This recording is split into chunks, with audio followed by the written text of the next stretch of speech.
It's like 91 degrees outside.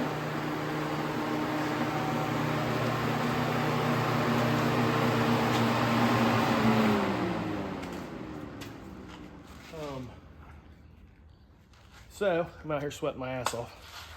Put a nice was dry shirt on so you guys didn't have to see me all big bellied and all.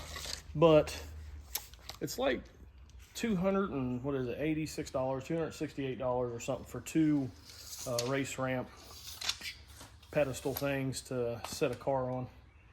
So instead of spending $500 some, I decided to get some 2x12s. I'm gonna build my own. That way I can set my car on it and be able to slide under it, take measurements, and do like chassis stuff, because it's really hard. I've got some, what is them, 2x2s or whatever that I stack up. It's hardwood. I mean, it's worked this long, but it's a pain in the ass to stack them all up every time on all four corners to get it up high enough to where I can get under it. These are going to end up being 16 inches. Hopefully that's enough for me to be able to get underneath the car and take measurements and do what I need to do. I'm not 100% sure. It's kind of cars in the trailer, jacks in the trailer. I was going to get it out and jack it up to see how high the jack will take it, especially on the front, because the front droops. The front wheels droop a lot. But I figured 16 inches and I'll make it work. So we'll see. So you got some wood cut over here? Yeah. That's the start of it. I'm gonna make them long, so it's gonna be too long. 12 wide. So hopefully it's enough. I mean, I would think it would be, right? How much was the lumber? I got $109 in the lumber and the screws, but I bought probably way more screws than I needed.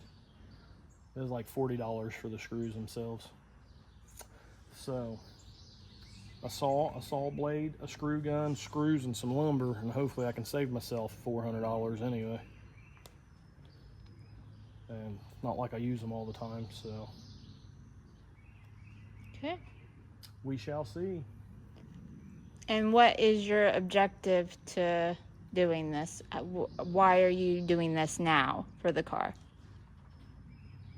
To see where the suspension's at, see where the instant center's at and everything.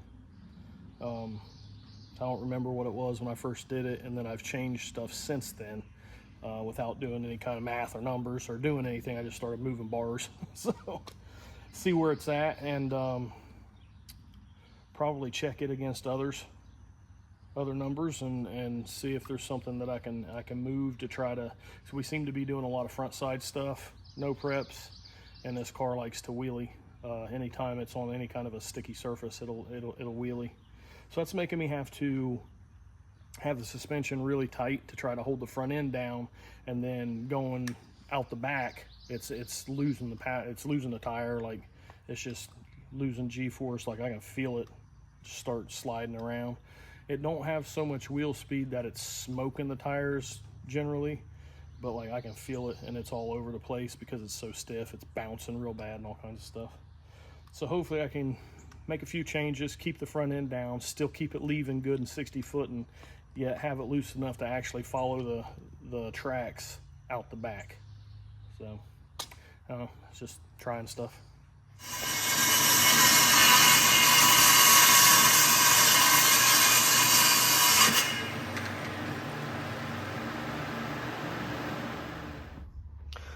So this here is the finished product of the cut up wood that I had.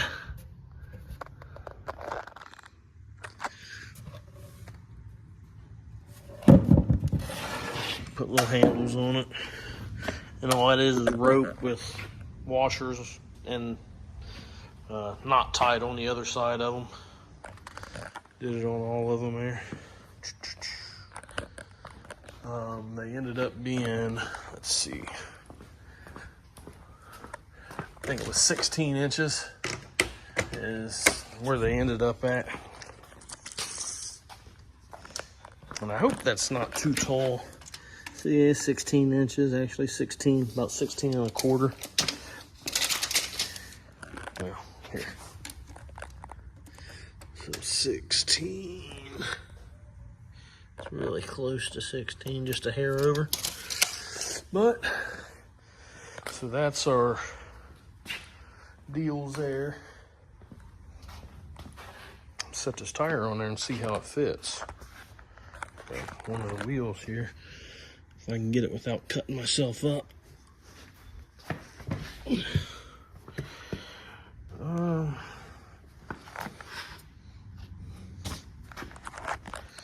think it'll hold a car. Right? If I can ever get the car out of here, or out of the trailer and in here. This is one of the ones from where I wrecked. It's got the tore up bead lock. But hopefully the jack goes high enough to get these things underneath of the wheels and tires and stuff like that. I don't know, 16 inches is kind of high, I think. Kind of thinking I probably should have made them around 12, but I don't know, first time. I'm sure they'll work one way or another. I'll make them work.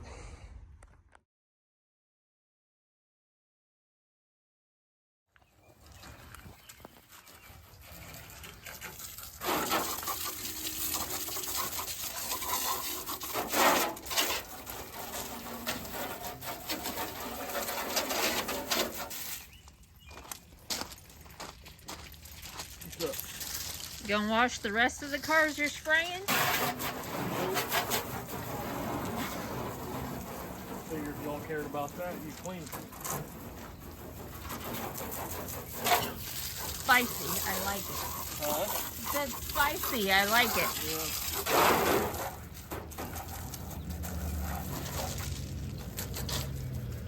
Try not to get too much water inside. So is the truck fixed? It started. Had problems with it not starting But again. it started up today after setting overnight too, so I really don't know. Time will tell on that. So he had changed the oil in it, and then he started having problems with it starting up again. And what did you just change today on it? The cam position sensor. But it seems like a couple hundred miles after I changed the oil in it, so far, like the last 3 or 4 times I've changed the oil, I've had to put a cam position sensor in it. I don't know if it's just coincidence or if there's something going on there. I have no idea, but that's been the past bullshit with it. So it doesn't throw a check engine light, it doesn't throw any codes or nothing like that. All I've got is the SCT scanner thing, or programmer to check the codes with it. So there was nothing there to look at. So I just put a new cam position sensor in it. It was under warranty, so see if it works. We'll know more in the future. Yeah. Car wash crap. Oh, we're not using Dawn today? I set it out for you. Yeah, it's in the bucket. We're getting fancy. I guess we're moving up in the world. That's not good, though. Not for... That's the stuff you've been using.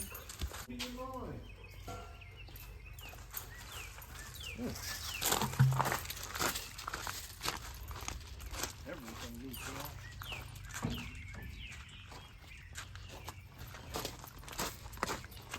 No shortage of water around here right now, so. Oh, I'm sure there is in the well.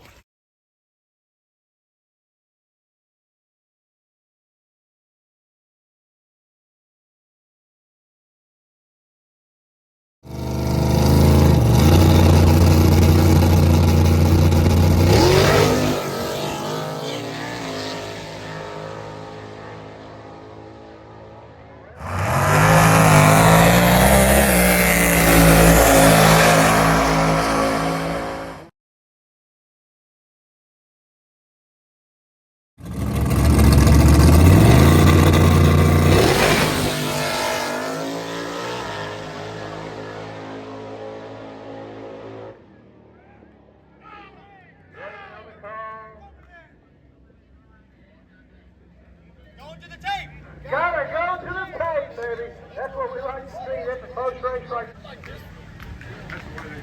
Yeah. That's what you like to see right there. Right lane, back.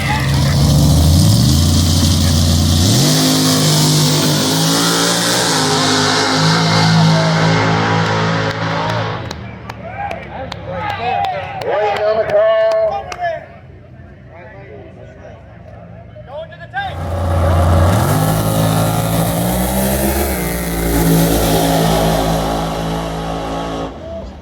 We are back with the bugs. We are at Southside today, this evening. Happy 4th of July, everybody. I just got done with the fireworks.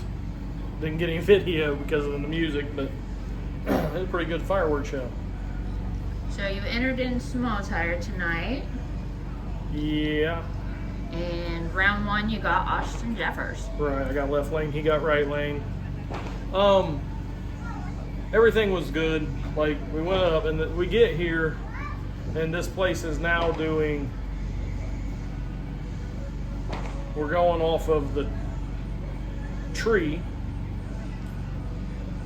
and the finish line beam, but we're staging, and then the flashlight guy, that would be the flashlight guy, flips a switch to turn the tree on, and then it goes green and everybody takes off. So essentially, may as well just go with instant green. But anyway, so go up, get Austin, go up, do burnout, stage, do all the stuff they're supposed to do. Sun is directly behind us. I couldn't see a light one, couldn't see none of them. I did see the yellows that I staged. I'm waited too long. I let go of the button. Didn't know if the light was on or not. Get down to the other end. They called me as the winner, so apparently my light was good. Come back up, everything's good. One of the officials come over, get me. They want to talk to me. Go in, talk to me. Austin said I jumped because my car moved before the light came on. So I then explained that this is the system that we are running. We're going off of a tree, essentially, not a flashlight. We don't have a tire crack camera. My car moves before it goes forward, and with the beam, you have a little bit before it lets that beam connect again. So where my car, it'll kind of move forward just a touch, but it'll raise. I had a good light. It was on point. Like, probably couldn't get any better. And it was by chance, by luck, whatever you want to call it, guessing it, whatever. You were just on it. So then it went from that, since that didn't get them a rerun, they noticed within all this in their camera that my light came on before his. I mean, what is probably 200 thousandths of a second. It would come on. I don't know what the screen is or how many hundreds of thousandths of a second is in between this and that and whatnot. But that light would not have made one bit of difference in that race. So the track comes up with the right thing for them to do is for us to rerun it, since it was a quote-unquote malfunction. Now, Austin is the only one that complained about anything, and he didn't even go up to complain about the light. He went up to complain about me jumping, which I didn't. But anyway, he was the only one to complain, so we're the only ones that had to rerun. We had to rerun. To cool down, do all that. We would have had plenty of time before the next round of small tire. So we go up to rerun. The track's completely different now. And during that time, they also decided not to use that system anymore. They decided to arm drop it. Yeah, so this system messed up. I keep doing this. This system messed up, from what I understand, on about all of them. They just didn't catch it. So people started complaining. They did have another rerun, but it was not in small tire. So they went away with that, and they went right back to the flashlight, tire crack camera, flashlight, and cameras on the end, which is where it should have been, honestly, to begin with. but we had a rerun. Went up to do the rerun, looked at the surface. Really didn't change a whole lot on the car because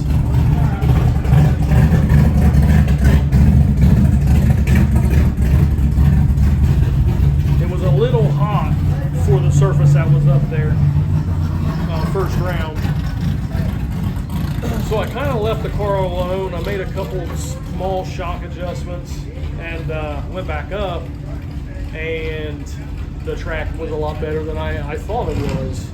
And like, it was a really, really close race. Austin did beat me, but it was really close, and there was a lot of things I could have done different to have secured that win. It didn't happen. I hate reruns. Every time I rerun, it does not go good. I either lose, end up in a cornfield, in a ditch, or something like that. So,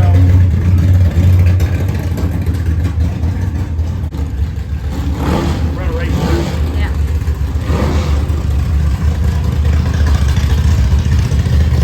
Anyway. Getting a little rowdy in here. So what did you learn? I asked you this earlier, and Lloyd, your What did I brother say? thought it was funny. You say it because it sounds so much better when you say it. So what did you learn, CJ? Don't rerun.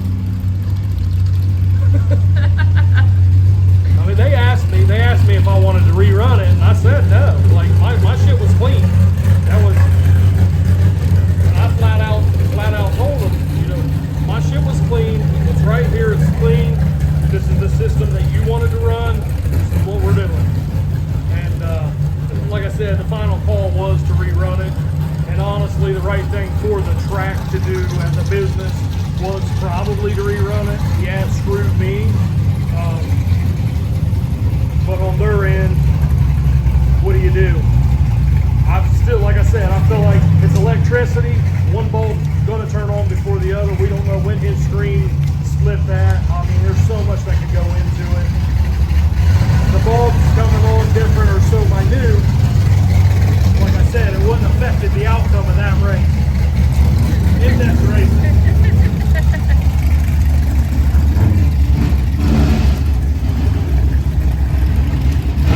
So this is a perfect example of why we don't usually run timing systems. Well, that's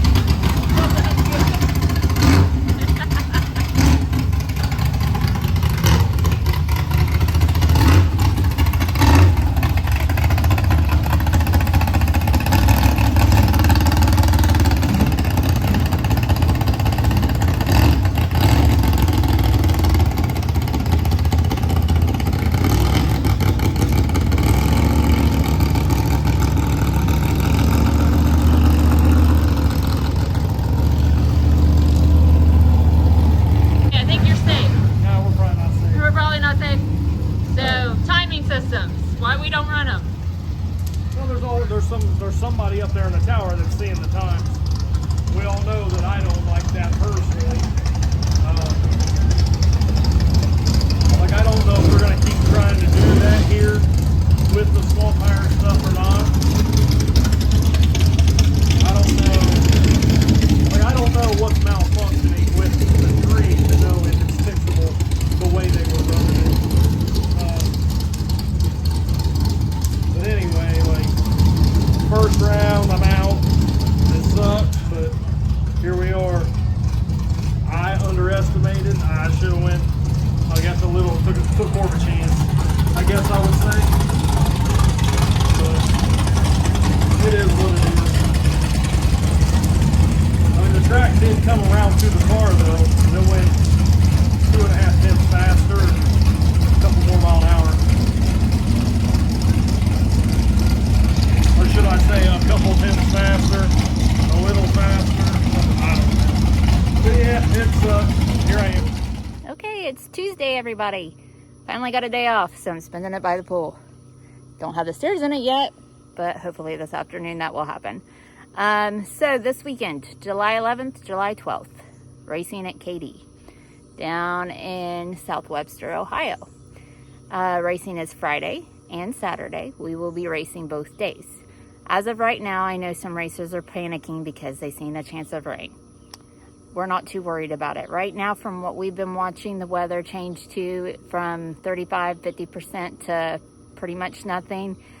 We might get a stray shower, stray downpour, whatever, and then that'll be it. So we're going to stay the course.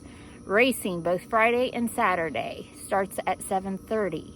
Gates open both days at noon, but it will be hot. However, if you are going to get down there and be grumpy about waiting all day, then maybe you want to wait till later. But then maybe later in the day, it'll be a long line to get in. So travel at your own discretion, but be prepared for delays with racing and with getting in there. They might not get you where you want, but they will get you in there. We are going to pit Thursday. Anybody who hasn't been down there yet to race, usually at this race, your car will be pitted directly behind your car trailer. You will not have enough room to pit beside your car trailer and have extra room. Usually we can fit our merch in there somewhere pretty close, but if not, our merch will be in the car trailer, the car parked directly behind it. So that's just how it goes. It's a busy race. Parking is tight, and so is space. Again, be prepared for delays. I believe the cost to get in each day is $25 or $40 for the weekend. Kids 12 and under get in free. It'll be a great time if you haven't been there. It's a great experience. Just be kind to the staff. They're going to do the best they can to get everybody in there in a timely manner, but it's going to be hot and it's going to be busy. So just come prepared for anything. Make sure you bring your sunblock. Make sure you bring bug spray. Make sure you bring shade. If you don't have a canopy and you're sitting in the bleachers, bring an umbrella. But please don't block the view of other people. Let's be kind to each other.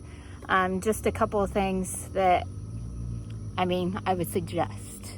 So hopefully we see you all there. It's going to be a great time. I'm looking forward to having a few days off work and get to spend it with the family. Hopefully Allie can join us Saturday. She's kind of away doing some stuff for school right now, so hopefully she'll be down there to help us Saturday. But it's going to be a great weekend for racing for anybody, and those who cannot make it, there's plenty of online media that's going to be live streaming it, so they'll get you covered. All right, one final note on traveling to KD. People that live down there locally have messaged us and have told us that Route 93 that we usually take, coming from Jackson down through Oak Hill, is closed currently. They had some flooding down there and they're currently replacing some culverts. That happened after the big washout last week or the week prior. They said it was going to take 3 weeks to fix that. I think at the end of this week, they're at week 2 on that. Fingers crossed, or hopefully that they can get that done before the race starts. I'm checking every day to see if that route is back open. We have to take an alternate route. Usually it takes us about an hour and 20 minutes from our house to get down to KD, and that's going down through Oak Hill. But with the detour route, we got to take 23 down to 823, I think, down to I-40. That's the best travel route for us, and it puts on an extra 15 minutes onto our route. So just make sure you're checking, because KD is in a unique little area, and it might take you on some country roads that you might not want to go on with car trailer. So just kind of scope that out. If you're usually coming down 93, it may be closed, so you might have to adjust your route a little bit. So